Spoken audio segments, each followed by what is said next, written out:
Hey guys, welcome to this fight video where I show you the fight that I had against J4LP in my whole tank Brutix. This is the fight that, I forget which video it was, but I did a PvP video recently where I showed this fight and I even narrated some of it, but I'm going to narrate it a little bit more in detail for you here so that you can get more value out of it. So what we're going to do is I'm going to start the video here and you can see I'm in 9-4, I'm in Nullsec, Cloud Ring. We got an Onyx, Svaypool, and Hecate. Now this is a pretty good fight. I can't kill the Onyx. One important thing to note that's different now than it was then. Back then, this was 3 months ago, probably. I'm guessing, maybe 2 months ago. Back then, a hick didn't stop an MJD. So a focus point from a hick did not stop an MJD. Now it does. So that would change things a little bit. Potentially make it more difficult for this fight to happen in today's terms. But you can see, let's see if it shows it. I think I've already jumped. Let's go back a little bit. I want to see who's aggroed here. Okay, it's just the Onyx by the looks of it that's aggroed. So I jumped through. Onyx is aggroed, so that's good. The way that I'm hoping it'll play out right here is I'm hoping that the Hecate and Svaypool will jump through right behind me and attempt to kill me on this side. What happens instead is a claw warps in, and the claw, you can see I'm automatically burning off gate. It's really important. Like I talk about in the video, I talk about stretching your opponents. It's super, super important, especially when you have a heavy ship. With this claw, I'm just gonna, it's basic, same execution as always for any small ship. Keep at 3K, scram web, newt, drones. It's usually pretty easy unless they have an afterburner. Then you're going to have some trouble tracking. But what I was saying before, it's so important to jump in if you ever have a situation like this and then stretch by burning off gate. Now what that does is you see the Svaypool came in, he's already 40 off. So now he's very fast. So if he wanted to, he could burn into me and he could engage and we could get this fight 40K or, well, 24K off the gate. Now, if the Onyx comes in, the Onyx is going to naturally be further off the gate. So he's going to be, depending on the luck of where he lands, he's not going to land within range of pointing me most likely. Ideally, I would have been further off gate before this happened, but I wasn't expecting the claw. So now that the claw goes down, you can see I've already aligned micro warp drive on away from the gate again, trying to again get as much space between me and that Onyx as possible. Svaypool's coming at me. I've got him locked, but I don't really want to turn in because if I turn in, I'm turning into the Onyx as well as the Svaypool. I want the Svaypool to come all the way into me so I can maximize my distance between me and the Onyx before I start engaging the Svaypool. I get a overloaded web on him, and in retrospect, that was a mistake because all that did is back him off to where he was unable to get close enough to where I could kill him. So I may have kind of, in a defensive manner, you see I'm starting to want to go back at him, but then decide, no, that's not very smart. So I decide to web him back, and that probably was a bad choice. Now you see there's a Typhoon in, an Atron, broadsword. So it's a lot of heavy stuff has come onto the field now. I can't kill anything here. The Onyx has me pointed now. He also put up a bubble. So best thing for me to do at this point is just MJD out, which I do. I'm already aligned, so that was easy enough. I try to warp, but unfortunately with the MJD, you still stay pointed until the end of the cycle of that point. So you saw how I tried to warp and it didn't warp. Well, that's going to catch you. It's caught me several times where I've sat there because I thought I was in warp because I hit warp. But you stay pointed until that cycle ends, even though now you're outside the point range. So that's a little glitch you need to keep your eye on. I make a safe spot mid warp because there's a chance they're going to follow me to this belt. Hopefully you don't warp or something they can follow you to. A lot of times, especially recently, I've been going to moons. I just Alt-Shift X, bring up all the moons, and just warp to a moon in a cluster with tons of other stuff so that they don't know what I warp to. And by the time they figure out I'm at a moon, I've already bounced off that moon, made my safe spot, and warped to the safe spot. And so what I'm going to do now is I made the safe spot, and I'm going to go back to that safe spot. We're about to transition here where I stopped the video. I thought the fight was over, in fight, so I stopped that video. And what happened is I sat at the safe for a minute, and then reloaded, waited for my MJD to come back up, because you got a 2-minute cooldown for your MJD. Your MJD is pretty much your life. It's what saves you from really bad fights. So the MJD keeps you from having really bad fights, like being kited, or a lot of these big ships aren't going to have scrams. Therefore, instead of fighting them, you kill all the small stuff and then just leave the big stuff behind. So I warped to, I was in 9-4, jumped into here, went to the safe. Now from the safe I went to 6Z9. So now I've got the problem of they have big ships that I can't really fight. I can't fight the Typhoon. Maybe on a 1-versus-1 I would have a very small chance, but even then probably not. I would still lose. The Hicks, they've got 2 or 3 Hicks now that we're going to see here in the next minute or two. The Hicks are just a waste of time. They're massive tanks that do a little bit of DPS, but mostly they're just massive tanks that tackle things. So I want to avoid the Hicks. So what I do when I jump in here is I burn away from the Typhoon to try to remove his ability to do really real DPS to me, as well as to leave him behind, because I'm faster than him. I can kind of isolate him out just by burning off and letting the Svapul chase. The Svapul again gets close and then pulls back. But you can see there's that Atron there, and he was running straight at me for the tackle. So he was interested. I think maybe I was a little bit concerned about the Typhoon MJDing there that I warped off. I could have stayed and killed the Atron in retrospect, and I would have gotten away with that, killed the Atron. Maybe the Svapul would have came to help the Atron. It's possible. So what I'm doing now is I know they're all 3 are there. So I'm going to go ahead and warp. The only ones that can keep up with me in warp are the Svapul and Atron. By the time the Typhoon aligns and warps and gets to this gate, there's going to be a decent amount of isolation there and time, and the amount of time it's going to take. So I'm not going to fight them here. That would be a mistake, because the Typhoon's going to land directly on top of us. The better play is to jump in, and like I said before, stretch. Just jump in and burn off gate. Make sure whenever you're doing this, make sure you never burn across the gate. That's a big mistake. If you burn towards something that takes you back across the gate, then it's going to take forever to get away from that gate. So you want to make sure you're burning as much directly away from that gate as possible. Now you can see as soon as I get in, I throw out my drones and I lock up the Atron. Now the Atron saw that and he got scared. So either he was able to figure it out that he was in trouble there, or maybe somebody else was saying, hold on, don't engage yet. I'm not there yet with the Typhoon. So he decides not to engage and he jumps back through. So I just keep burning off, wait and let them chase me, because they've got me outnumbered and outshipped here. I'm not going to win this fight by going straight in and taking them all on at the same time. That's not a winning solution to this fight. So you can see now they're all in. The Atron is once again burning hard towards me. The Svapul is kind of laying back with the Typhoon, not very interested. So what tactic they were going for here is completely beyond me. I'm not really sure what they plan here. The Atron came to tackle. It's completely disorganized. The Atron's rushing in to tackle, while the Typhoon and Svapul both warp off to the next gate. So maybe they were going to warp to the next gate and then warp back, but I don't know how they expected to do that and get back here in time to accomplish anything.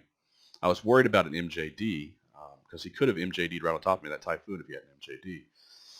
He didn't, so he must not have an MJD. I killed the Atron. He went down real fast. These Atrons usually don't have much tank. They're usually pretty weak. Their disposable tackle is what they usually are. All right, so it doesn't look like this. Okay, so now there's a Phobos in. And again, it looks like all of them are just warping a jump ahead, because they know the area. It's their home area that they spend a lot of time in. They know that the next system in this pipe that I've been traveling down is 60N-RW. So to them, it's obvious, oh, he's going there. So what I need to do now, because they have the Phobos, they've got, probably the 2 other Hicks, the Typhoon, Svapul, is most likely, and this is like I say in just about every video I make, put yourself in their shoes. Think about the fight from their perspective. What would you be doing if you were them? And then think about that and find a counter. So you can see here I went to a belt relatively close to the out gate, close enough to where I could see that they were on that gate. And then I warp off to a safe I made. I accidentally put GF as a safe because I was meant to type it local. So now what I'm going to do is it's not smart for me to jump into all of that if it's all waiting for me at once. So if they have the Typhoon Phobos, maybe they've got the others. Maybe they've got the Onyx there and Broadsword and whatever, Hecate. It's not very wise for me to jump into that. So I've got to find a solution that removes them from the fight. And I see it when I come back across system over towards the gate where the original fight happened. I see that this Faepool is still somewhere around this gate. Therefore, maybe he's going to be on gate and I can kill him. It's a big warp. All those big ships will take a while.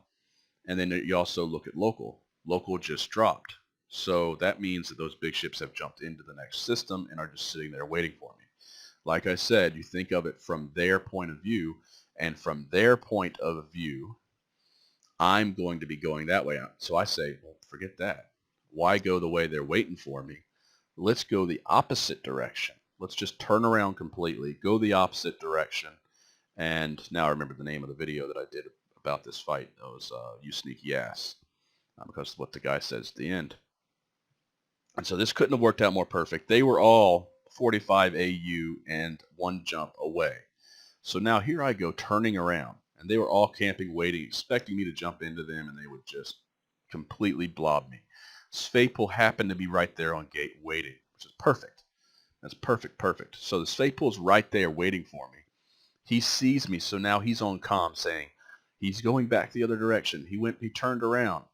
And so I set the destination to something that's the opposite direction. You can see the Hecate's here. He's seeing me too. That's a positive. And then I'm burning on, I believe I already killed a Hecate in the Atron. He was in an Atron, or maybe he was in the Claw. Whatever. I've already killed him once. So you see I'm saying be unpredictable, which is what I'm doing by turning around. I'm saying their heavy ships are all 2 jumps back. So all those big ships have basically isolated themselves out of the fight by me turning around. And so I'm just going to keep moving really quick in this direction, knowing that these guys they've already taken the bait. They've swallowed the hook, right? So they want this fight. It's not a matter of them saying, oh, well, he's going the other way. We're just going to let this go. No, they want this fight. They want to kill me. And these guys more than most, because I did a lot of damage to these guys when I was making the Pilgrim Guide, and I basically lived in their home system and hunted them. But so they have a little bit of a grudge against me, which works in my favor. By them having a grudge against me, they're going to overcommit themselves to try to kill me. So I'm just going to move as fast as I can, knowing that they're going to chase. They want this fight, and I'm going to move as fast as I can. The downside to this now is that my turning around takes me directly into their home system. So, thinking about it from their point of view, they're going to have people undock in their home system and try to get in front of me and stop me. So you see Mystified in the Hecate is chasing from behind. Let's see what else is in 9.4. But all this stuff, it's stuff that this was just it almost just came to me like instinct. I knew that this is the way they were going to play it, and so I knew that I could turn around. I knew that they would chase, and I'm really wanting to isolate out the Hecate and the Faepool. Those are the 2 things I want to kill. Those are the things I enjoy killing the most with this ship, is those T3 destroyers, because you see them everywhere. They're like a plague. I just love to blow them up at every chance, especially when they think that they can come and engage a lone Brutix and get away with it. So I jump in a line. You can see my mistake here. When I jumped in, I did not run my scanner. That's a mistake. I should have at least had some situational awareness of what was around me and what was possibly coming in. But I had already decided, since this Hecate was so close behind me, that it was time to engage this Hecate. This Hecate, he's basically what you would call on tilt if you were playing poker. He's mad. He already got killed once, and he really wants to kill me. Now he's in his Hecate, and he's coming. So keep burning off gate. I want to be as far off gate as possible, just like every other fight. But it's too close. I don't really have time to get very far off gate. So just take the fight right here and drop this Hecate. Keep at 3K. guns, scram, web, nuke, drones. All right, now there's a Panther in. Panther's interesting, because the Panther means, it's a ship that's going to do a ton of DPS to me, but it's also a ship that if I killed, it would be an epic, epic victory here. So I decided to go for the Svaypool next, since I know I can kill that Svaypool 100% pretty quick. So I want to go ahead, and if I lose this battle, it's a lot better to lose having killed a Hecate and Svaypool. So let's go ahead and just nuke this Svaypool as fast as I can. And you can see Mystified's, saying again in local.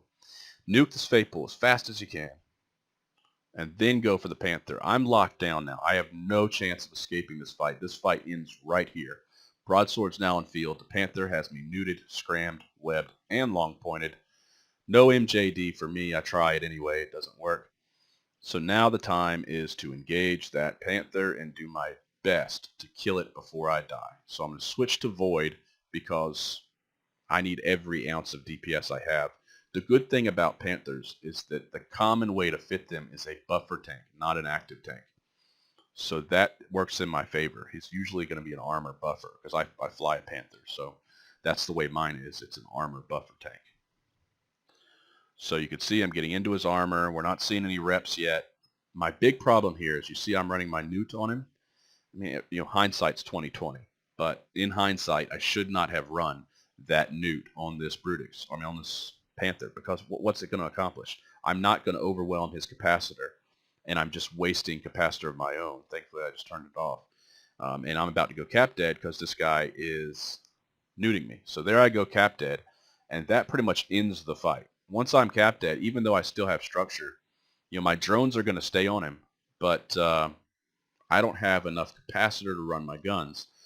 So it's one of those things where if I would have had enough capacitor, or maybe if I would have had a Nas instead of a nuke, I would have killed that Panther. I mean, imagine if I was still applying DPS from my guns right here. Like I say in local, no nuke, and I would have killed the Panther. He was dead. He was 100% going to die. And now, unfortunately, see, they have no DPS on the field. They still have no DPS. The only DPS is the Panther. The Broadsword and Phobos are just nothing. They're just tanks. So what could have been a really epic fight wasn't. And that fight right there makes me want to go tell you, oh, you need to put a Nas on your Brutix. Because, man, wouldn't that have been like the most amazing fight ever had I killed that 1 billion-isk roughly Panther. That would have been pretty sweet. And it would have, I think it would have happened if he didn't have the newt, or potentially if I had a Nas instead of a newt. I'm pretty sure I would have been able to kill that Panther, and that would have been a really sweet fight. So that's it for this fight. Basic lessons I would say here are to stretch, be unpredictable, look for opportunities to isolate out the big ships so you can kill the small ships, and take the risks. Even if you're going to die, if you can kill 2 T3 destroyers, you've won the fight.